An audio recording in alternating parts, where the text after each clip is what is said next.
നമസ്കാരം. ഇന്നത്തെ tech talk and tales എന്ന ഈ പോഡ്കാസ്റ്റിൻ്റെ മെൻ്റൽ ഹെൽത്ത് സീരീസിൻ്റെ എപ്പിസോഡ് നമ്മൾ ജനറൽ മെൻ്റൽ ഹെൽത്തിനെ കുറിച്ചുള്ള അവയർനെസ്സിന് വേണ്ടിയാണ് ഉപയോഗിക്കുന്നത്.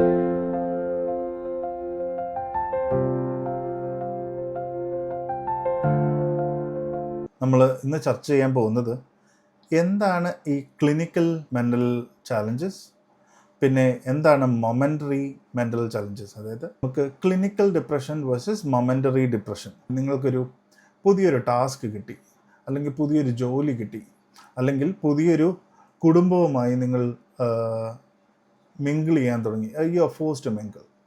അല്ലെങ്കിൽ നിങ്ങൾക്ക് കുറേ പുതിയ കൂട്ടുകാരെ കിട്ടി.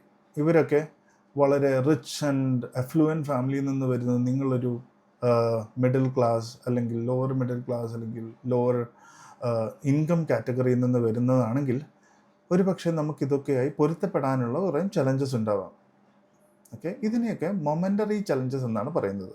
Okay, it could be work related, it could be relationship conflict, it could be temporary financial worries. Okay, ഇപ്പം ഫിനാൻസുമായി ബന്ധപ്പെട്ടിട്ടുള്ള ചില സങ്കടങ്ങളാവും. സാധാരണ ജീവിതം നയിക്കുന്ന ആർക്കും വരാവുന്ന ഒരു ചലഞ്ചാണ് നിങ്ങളിലും എന്നിലും ഉണ്ടാവുന്നത്. Okay, so that is called momentary challenges. ഇത്തരം ചലഞ്ചസിനെ നമുക്ക് ഡയറക്റ്റായിട്ട് എന്താ ചെയ്യാൻ പറ്റുന്നത്? എക്സസൈസസിലൂടെയും ബ്രീതിങ് ടെക്നിക്സിലൂടെയും റിലാക്സേഷൻ ടെക്നിക്കിലൂടെയും സോഷ്യൽ സപ്പോർട്ടിലൂടെയൊക്കെ നമുക്ക് ഇത് സോൾവ് ചെയ്യാൻ പറ്റും. ഓക്കെ, ഈ പറഞ്ഞ പല കാര്യങ്ങളും വളരെ നിസ്സാരമായി പറഞ്ഞു പോയി. അതായത് റിലാക്സേഷൻ ടെക്നിക്ക്, നമ്മൾ ശരീരത്തിനെ എന്താ പറയുക, റിലാക്സ് ചെയ്യിപ്പിക്കുന്ന ഓരോ ടെക്നിക്കുകൾ, അല്ലെങ്കിൽ എക്സസൈസ് ചെയ്യുക, അല്ലെങ്കിൽ സോഷ്യൽ സപ്പോർട്ട് നേടുക. അത് നമ്മൾ ബന്ധുക്കളോടോ കൂട്ടുകാരോടോ അവരുടെ അടുത്തോ ഷെയർ ചെയ്യുന്ന അവരുടെ സപ്പോർട്ട്, ഇതൊക്കെ ഞാൻ വളരെ നിസ്സാരമായി പറഞ്ഞു പോയി. പക്ഷേ ഇതിനെയൊക്കെ കുറിച്ച് നമ്മൾ ഡീപ്പായിട്ട് ഫ്യൂച്ചറിൽ നമ്മൾ ഡിസ്കസ് ചെയ്യും. ഈ ക്ലിനിക്കൽ ചലഞ്ചസ് എന്ന് പറയുന്നത് these are more persistent challenges. അതായത് ഇവ കൂടുതൽ റിപ്പറ്റേറ്റീവ് ആയിട്ട് നമ്മുടെ ജീവിതത്തിൽ വരുന്നുണ്ടാവുക, അല്ലെങ്കിൽ വരുന്ന ഓരോ എപ്പിസോഡും മെൻ്റൽ ഹെൽത്ത്, ശാരീരികമായ അസുഖങ്ങൾ, മാനസികമായ അസുഖങ്ങൾ, നമുക്ക് ഒന്നും ചെയ്യാൻ പറ്റായിക. ചില എക്സാമ്പിൾസാണ് നമ്മൾ depression, bipolar disorder, anxiety disorder, പിന്നെ ഒബ്സസീവ് കമ്പൾസീവ് ഡിസോർഡർ. ഇത് മാത്രമല്ല, ഒരുപാടുണ്ട്.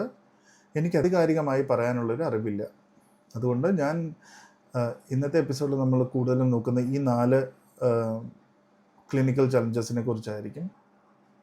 പലപ്പോഴും നമുക്ക് ഒരു തെറാപ്പിയിലൂടെ, അതായത് സൈക്കോളജിക്കൽ തെറാപ്പി സെഷനിലൂടെ, അല്ലെങ്കിൽ മെഡിക്കേഷനിലൂടെ, അല്ലെങ്കിൽ ലോങ് ടേം ആയിട്ട് നമ്മൾ പ്ലാൻഡ് ആയിട്ടുള്ള മാനേജ്മെൻറ്റ് സ്ട്രാറ്റജി, ഇതെങ്ങനെ കൺട്രോൾ ചെയ്യാം, എങ്ങനെ മാനേജ് ചെയ്യാം എന്നതിനെക്കുറിച്ചുള്ള ടെക്നിക്സും സ്ട്രാറ്റജീസും നമ്മൾ പഠിക്കേണ്ടിയിരിക്കുന്നു. ഇനി പറയാൻ പോകുന്നത് നിങ്ങൾ പലപ്പോഴും സർപ്രൈസിങ് ആയിട്ട് നിങ്ങൾ ആശ്ചര്യത്തോടെ കേൾക്കാൻ പോകുന്നൊരു ഇൻഫർമേഷൻ ആയിരിക്കും. ഈ പറയുന്ന പല ചലഞ്ചസിനും നമുക്ക് കോമൺ സൊല്യൂഷൻസ് ആണുള്ളത്. ഞാൻ ഈ പറയുന്നത് മെഡിക്കേഷൻ അല്ല, അതായത് പ്രിസ്ക്രിപ്റ്റീവ് മെഡിക്കേഷൻ അല്ലാതെ പല ചലഞ്ചസിനും നമ്മൾ കോമൺ ആയിട്ടുള്ള സ്ട്രാറ്റജീസാണ് നമ്മൾ ഉപയോഗിക്കാൻ പോകുന്നത്. പ്രധാനമായി തെറാപ്പികളിലൂടെ നമുക്ക് സൊല്യൂഷൻ കണ്ടുപിടിക്കാം. എന്താണ് ഈ തെറാപ്പി? പൊതുവെ ക്ലിനിക്കൽ ചാലഞ്ചസിന് നമ്മൾ അനുഭവിക്കുന്ന സിംറ്റംസ് നമ്മൾ ഡോക്ടറോട് പറയുകയും ഡോക്ടർ ആ സിംറ്റംസിനെ ബേസ് ചെയ്ത് അത് എന്ത് ചലഞ്ചാണെന്ന് പറയുകയാണ് സാധാരണ ചെയ്യാറ്. പക്ഷേ ഇപ്പോൾ നമുക്കൊരു ശാരീരികമായ ഒരു ചലഞ്ച് ഉണ്ടെങ്കിൽ നമുക്ക് അതിന് ഒരുപാട് അസോസിയേറ്റഡ് ആയിട്ടുള്ള ടെസ്റ്റിംഗ് ടെക്നിക്സ് ഉണ്ട്. അതായത് ഇപ്പോൾ പെട്ടെന്നൊരു ക്ഷീണം വന്നു, ബ്ലഡ് ടെസ്റ്റ് ചെയ്യാം, അല്ലെങ്കിൽ സ്കാൻ ചെയ്യാം. പക്ഷേ മാനസികമായിട്ടുള്ള ഇത്തരം ചലഞ്ചുകൾക്ക് അങ്ങനെ ഒരു ഡിവൈസ് സപ്പോർട്ട് ഇല്ല. സെറ്റ് ദിസ്, നമ്മൾ ബ്രെയിൻ സ്കാന് പോലുള്ള സപ്പോർട്ടീവ് സ്കാൻസ് ഉണ്ട്. പക്ഷേ ഇന്നും പല രാജ്യങ്ങളിലും, ഇൻക്ലൂഡിങ് നമ്മൾ ലൈഫ് സ്റ്റൈലിൽ അല്ലെങ്കിൽ മോഡേണിറ്റിയിൽ ഒത്തിരി മുന്നോട്ടെന്ന് നമ്മൾ വിശ്വസിക്കുന്ന യുണൈറ്റഡ് സ്റ്റേറ്റ്സ്, അല്ലെങ്കിൽ നമ്മുടെ രാജ്യമായ ഇന്ത്യയിലൊക്കെ പൊതുവായി ഉപയോഗിക്കുന്നത്, നമ്മളൊരു സിംറ്റംസ് പറയുന്നു, നമ്മൾ കടന്നു പോകുന്ന ചലഞ്ചസിലൂടെ പറയുന്നു, അത് ഡോക്ടർ മനസ്സിലാക്കിയിട്ട് അതിനെ അസോസിയേറ്റ് ചെയ്ത് ആ ബിഹേവിയറിനെ അല്ലെങ്കിൽ ആ ചലഞ്ചിനെ അസോസിയേറ്റ് ചെയ്ത് നിങ്ങളുടെ രോഗം നിർണ്ണയിക്കുകയാണ് ചെയ്യുന്നത്. അതുകൊണ്ട് തന്നെ നിങ്ങളൊരു ഡോക്ടറിനെ കാണുമ്പോൾ നിങ്ങൾ കടന്നു പോകുന്ന ചലഞ്ചസ് എന്താണെന്ന് വളരെ കൃത്യമായി പറയേണ്ടതിൻ്റെ ആവശ്യകത കൂടെയാണ് ഞാൻ ഈ പറഞ്ഞത്. നമ്മൾ ഡോക്ടറെ കാണുമ്പോൾ വളരെ കൃത്യമായും ഡിസ്ക്രിപ്റ്റീവുമായി ഡോക്ടറിനോട് പറയുക. അത് ഡോക്ടർ എന്ത് വിചാരിക്കും, അല്ലെങ്കിൽ നമ്മളെക്കുറിച്ചൊരു തെറ്റായ ധാരണ ഉണ്ടാകുമോ എന്നുള്ളതൊന്നും നമ്മൾ വറി ചെയ്യേണ്ട കാര്യമില്ല. ഡോക്ടറെ കാണുമ്പോൾ നമ്മൾ പറയേണ്ടതും മനസ്സിലാക്കേണ്ടതുമായ കാര്യങ്ങൾ അദ്ദേഹത്തെ വളരെ വ്യക്തമായി പറയുക. ബിക്കോസ് നിങ്ങൾ പറയുന്നതനുസരിച്ചിട്ടാണ് ഓരോ ഡോക്ടറും നിങ്ങൾ കടന്നു പോകുന്ന ക്ലിനിക്കൽ ചലഞ്ചസിനെ കുറിച്ച് മനസ്സിലാക്കുന്നതും അതിനുള്ള പ്രതിവിധി കണ്ടെത്തുന്നതും. മനസ്സിലായെന്ന് വിശ്വസിക്കുന്നു. ഓക്കെ, ഒരു സിമ്പിൾ എക്സാമ്പിൾ പറയാം. പൊതുവെ ഡിപ്രഷൻ, ഓക്കെ, ജനറിക് ആൻസൈറ്റി അല്ലെങ്കിൽ ഡിപ്രഷൻ, ഇവയൊക്കെ it's very common in bipolar also. Bipolar disorder പോലുള്ള രോഗങ്ങൾക്കും ലോങ് ടേം ഡിപ്രഷനും വളരെ സിമിലർ ആയിട്ടുള്ള സിംറ്റംസ് ആണ് ഉണ്ടാവുക. നമ്മൾ ഒരുപക്ഷെ ചില കാര്യങ്ങൾ പറയാതിരിക്കുമ്പോൾ ഡോക്ടറിന് അത് ക്ലിനിക്കൽ ഡിപ്രഷൻ ആണോ ഇത് ബൈപോളർ ആണോ എന്നത് തീരുമാനമെടുക്കാൻ തന്നെ അദ്ദേഹത്തിന് കഴിഞ്ഞെന്ന് വരില്ല. സോ നമ്മൾ വളരെ ഡിസ്ക്രിപ്റ്റീവായും വളരെ ക്ലിയറായും ഡോക്ടറിനോട് പറയുക.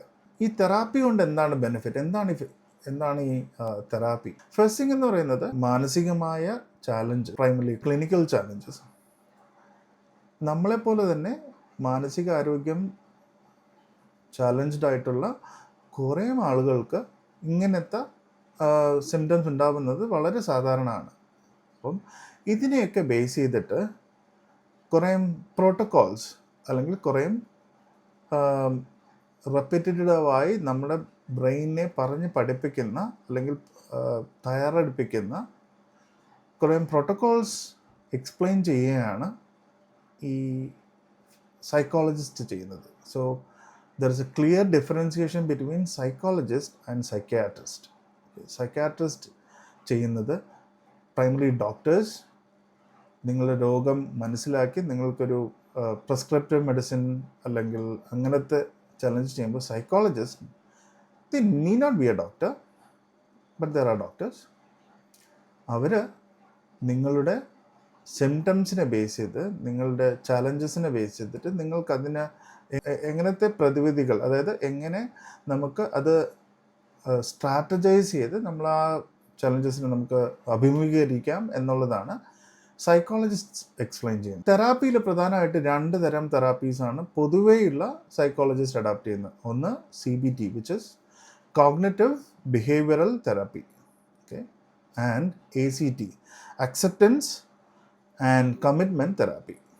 പ്രധാനമായും ഇങ്ങനെ 2 തെറാപ്പി സിസ്റ്റംസ് ആണ് വേൾഡ് വൈഡ് ആയിട്ട് പ്രാക്ടീസ് ചെയ്ത് വരുന്നത്. രണ്ടും 2 രീതിയിലാണെങ്കിലും there is no one way to go. Okay, രണ്ടും 2 രീതിയിലുള്ളതാണെങ്കിലും അങ്ങനെ ഒരു വേ, അതായത് CBT മാത്രം ഫോളോ ചെയ്യുക അല്ലെങ്കിൽ ACT മാത്രം ഫോളോ ചെയ്യുക എന്നുള്ളൊരു മുൻവിധിയെക്കാളിലും രണ്ടും മ്യൂച്വലി എങ്ങനെ ഉപയോഗിക്കാം എന്നുള്ളത് ആണ് മോസ്റ്റ് ഇമ്പോർട്ടൻറ്റ്. അപ്പോൾ ഈ CBT എന്ന് പറയുന്നത് ഇപ്പം ഇങ്ങനത്തെ ഒരു സാഹചര്യം വരുമ്പോൾ നമ്മൾ എങ്ങനെ ഒരു ഫീലിംഗ്, അല്ലെങ്കിൽ ഇപ്പം നമ്മളൊരു ഡിപ്രസീവ് എപ്പിസോഡിലൂടെ കടന്നു പോകുന്നത്, നമുക്ക് എന്തൊക്കെയാണ് നമ്മുടെ മനസ്സിൽ വരുന്ന ചിന്തകൾ, ഈ ചിന്തകൾ നമ്മുടെ മനസ്സിൽ വരുന്നത് കോമൺ ആണോ, ഇതിനെ എങ്ങനെ നമുക്ക് ലേബൽ ചെയ്യാം, എങ്ങനെ തരംതിരിക്കാം. അപ്പം നമ്മൾ കൂടുതൽ ഇതിനെക്കുറിച്ചൊരു അവയർനെസ് കൊണ്ടുവന്നിട്ട് ഈ അവയർനെസ്സിൻ്റെ ബേസിസ് ആയിട്ട് നമ്മൾ ഇതിനെ സൊല്യൂഷനിങ് ചെയ്യുന്നതാണ് CBT. പക്ഷേ ACT കുറച്ചൊരു വ്യത്യാസമുണ്ട്. ACT എന്ന് പറഞ്ഞാൽ they accept you have a mental challenge and that's okay എന്നുള്ളൊരു അക്സെപ്റ്റൻസ് ആണ് ACTയിൽ ചെയ്യുന്നത്. എന്നിട്ട് ഈ ഒരു അക്സെപ്റ്റൻസ് ചെയ്തതിന് ശേഷം അതിനുള്ള സൊല്യൂഷൻസ് കണ്ടുപിടിക്കുക എന്നുള്ളതാണ്, അതിനുള്ള പ്രതിവിധികൾ പറയുകയാണ് ACT പൊതുവെ ചെയ്യുന്നത്. പക്ഷേ ഞാൻ മനസ്സിലാക്കിയെടുത്തോളം അല്ലെങ്കിൽ എൻ്റെ എക്സ്പീരിയൻസ് അനുസരിച്ചിട്ട് always doing a mixture of both is a right solution. നമ്മൾ ആദ്യത്തെ എപ്പിസോഡിൽ പറഞ്ഞു ഇന്ത്യയുടെ കൾച്ചറൽ ഹെറിറ്റേജ് നോക്കുകയാണെങ്കിൽ നമ്മൾ ഇങ്ങനത്തെ ഈ ചാലഞ്ചസ് ഒക്കെ നമ്മൾ പല രീതിയിലും സോൾവ് ചെയ്തിട്ടുണ്ടായിരുന്നു. നമ്മൾ ചെയ്തു പോന്നിരുന്ന ആയിരക്കണക്കിന് വർഷങ്ങൾ കൊണ്ട് നമ്മൾ ചെയ്തു പോകുന്ന ചില പ്രാക്ടീസുകൾ നമ്മളെ ഒരു പരിധി വരെ ഇത്തരം മാനസികമായ ചാലഞ്ചസിൽ നിന്ന് നമ്മൾ രക്ഷപ്പെടുത്തിയിരുന്നു. ഓക്കെ, നമ്മൾ അറിഞ്ഞിട്ടില്ല എങ്കിലും. അതുകൊണ്ട് തന്നെയാണ് പലപ്പോഴും വിദേശ രാജ്യങ്ങളിൽ, എസ്പെഷ്യലി വെസ്റ്റേൺ കൺട്രീസ്, പാശ്ചാത്യ രാജ്യങ്ങളിൽ നിന്ന് ആളുകൾ ഇന്ത്യയിലോട്ട് വന്ന് ഇന്ത്യയുടെ പൂർവികതയും അനുഷ്ഠാനങ്ങളെയും ആചാരങ്ങളെയും കുറിച്ചൊക്കെ പഠിക്കുന്നതിൻ്റെ റീസൺ അതാണ്. ഓക്കെ, നമ്മൾ വെസ്റ്റേണൈസ് ആവുന്നതിൻ്റെ കൂട്ടത്തിൽ ഇൻക്ലൂഡിങ് മീ, നമ്മൾ വെസ്റ്റേണൈസ് ആവുന്ന പ്രക്രിയയിലൂടെ നമ്മൾ പ്രാക്ടീസ് ചെയ്ത് പോകുന്ന കുറേ നല്ല ഹാബിറ്റ്സ്, നല്ല ആചാരങ്ങൾ, നല്ല അനുഷ്ഠാനങ്ങൾ നമ്മളതൊക്കെ നിർത്തി ഈ ഒരു മോഡേണൈസേഷൻ പ്രക്രിയയിലൂടെ നഷ്ടപ്പെട്ടു പോയത് നമ്മൾ കാലങ്ങളായി സൂക്ഷിച്ചു വന്നിരുന്ന, അല്ലെങ്കിൽ കാലങ്ങളായി ഇത്തരം ചലഞ്ചുകളെ നമ്മൾ എങ്ങനെ നേരിട്ടു എന്ന സൊല്യൂഷൻസിന് നമ്മൾ വിസ്മരിക്കുക കൂടെ ചെയ്തത് കൊണ്ടാണ് നമ്മൾ ഇന്ന് ഇത്തരം ചർച്ചകളിലേക്ക് നമ്മൾ വീണ്ടും കടന്നു വരേണ്ടി വന്നത് എന്ന് ഞാൻ തീർച്ചയായും കരുതുന്നു. ഈ പറഞ്ഞതുകൊണ്ട് പണ്ടുള്ളവർക്ക് ഇങ്ങനെ അസുഖമില്ല എന്നൊന്നുമല്ല ഞാൻ നെയിം ചെയ്തത്. പക്ഷേ നമ്മളിന്നൊരു കേർവിൻ്റെ ടോപ്പിൽ നിൽക്കുവാണെങ്കിൽ ഇതിൻ്റെ ഒരു ഇൻ്റർമീഡിയറ്റ് അല്ലെങ്കിൽ ലോവർ സൈഡിലാണ് നമ്മൾ ഇന്ത്യക്കാരെപ്പോഴും ഉണ്ടായിരുന്നത്. ഓക്കെ, കാരണം നമ്മുടെ അപ്രോച്ച് കൂടുതലും ലളിതവും പ്രകൃതിയുമായി വളരെയധികം ബന്ധപ്പെട്ടിരുന്നു എന്നുള്ളതാണ് ഭാരതത്തിൻ്റെ, അല്ലെങ്കിൽ ഭാരതം ഈ ലോകത്തിന് കാണിച്ചു കൊടുത്തത്. പക്ഷേ unfortunately we stop doing this. ഈ ഒരു കാര്യം എന്ന് പറഞ്ഞാൽ മെഡിറ്റേഷനാണ്. എന്നാൽ ഞാൻ ഈ തൊട്ട് മുമ്പ് പറഞ്ഞ ഇന്ത്യയുടെ കൾച്ചറൽ ഹെറിറ്റേജിനെ കുറിച്ച് പറഞ്ഞതിൻ്റെ റീസൺ ഇതാണ്. ഒരു മെഡിറ്റേഷൻ, നമ്മൾ മെഡിറ്റേറ്റ് ചെയ്യുക. ഓക്കെ, നമ്മൾ പണ്ടൊക്കെ സന്ധ്യയ്ക്ക് നാമം ചൊല്ലുക, അല്ലെങ്കിൽ അമ്പലത്തിൽ പോയി ഒന്ന് കണ്ണടച്ച് പ്രാർത്ഥിക്കുക, ഇങ്ങനത്തെ കുറേ കാര്യങ്ങൾ നമ്മൾ ചെയ്തിരുന്നു. പക്ഷേ ഇന്നും ചെയ്യുന്നവരുണ്ട്. അത് അവരെ അങ്ങനെ ഒരു ജനത ഇല്ല എന്ന് പറയുന്നില്ല, ചെയ്യാത്തവരുടെ കാര്യം, എൻ്റെ കാര്യം ഞാൻ പറയുകയാണ്. അപ്പം ഈ ഒരു പ്രാക്ടീസസൊക്കെ നമ്മൾ നിർത്തിയപ്പോൾ now we are forced to do meditation. Okay, നമ്മൾ മെഡിറ്റേഷൻ ചെയ്യണം, മെഡിറ്റേഷൻ, മൈൻഡ്ഫുൾനെസ്, നമ്മളിങ്ങനെ പല പേരിട്ട് വിളിക്കുന്നുണ്ടെങ്കിലും ഇതൊക്കെ മെഡിറ്റേഷൻ, മോഡേണൈസ്ഡ് മെഡിറ്റേഷൻ ആയിട്ട് തിരികെ വരുന്നുണ്ട്. അവയൊക്കെ നമ്മളെ ഒരുപാട് സഹായിക്കുന്നുണ്ട്. ഞാൻ അത്തരം സെഷൻസും നമ്മൾ ഫ്യൂച്ചർ എപ്പിസോഡ്സിൽ കൺസിഡർ ചെയ്യാം. പക്ഷേ അഗൈൻ ഈ പറഞ്ഞതല്ലാതെ വേറെയും ഇതിൻ്റെ ഓപ്പോസിറ്റും ഉണ്ട്. Simon B Goldberg, Sin Yu Lam, Willoughby, I'm sorry if I'm pronouncing it wrong, B. Britton, Richard J. Davidson, ഇവർ 953 ഇൻഡിവിജ്വൽസിൽ നടത്തിയിട്ടുള്ള ഒരു സ്റ്റഡിയുടെ ബേസിസിൽ മെഡിറ്റേഷനും അഡ്വേഴ്സ് ഇഫക്റ്റ് ഉണ്ടെന്ന് കണ്ടുപിടിച്ചിട്ട്. ഞാൻ എന്താ പറഞ്ഞു വരുന്നത് പറഞ്ഞാൽ ഓരോന്നിനും അതിൻ്റെതായ പോസിറ്റീവും നെഗറ്റീവ്സും ഉണ്ട്. നമ്മൾ ജനറലി കൺസിഡർ ചെയ്യുന്നത്, നമ്മൾ ഈ ടെക് ടോക്ക് ആൻഡ് ടേൽസിലെ മെൻ്റൽ വെൽബീയിങ് സീരീസിൽ നമ്മൾ പൊതുവേ കവർ ചെയ്യുന്നത് ചിലപ്പോൾ നിങ്ങൾക്ക് ഉപയോഗിക്കാൻ പറ്റാതെ ആവുകയോ, അല്ലെങ്കിൽ നിങ്ങൾ ചെയ്യുന്നത് കൊണ്ട് നിങ്ങൾക്ക് അഡ്വേഴ്സ് ഇഫക്ട്സ് ഉണ്ടാവുകയോ ചെയ്യുകയാണെങ്കിൽ ദയവ് ചെയ്ത് ഇത്തരം പ്രാക്ടീസുകൾ ഇമ്മീഡിയറ്റ്ലി സ്റ്റോപ്പ് ചെയ്യുക. And if you want you can go and consult A doctor.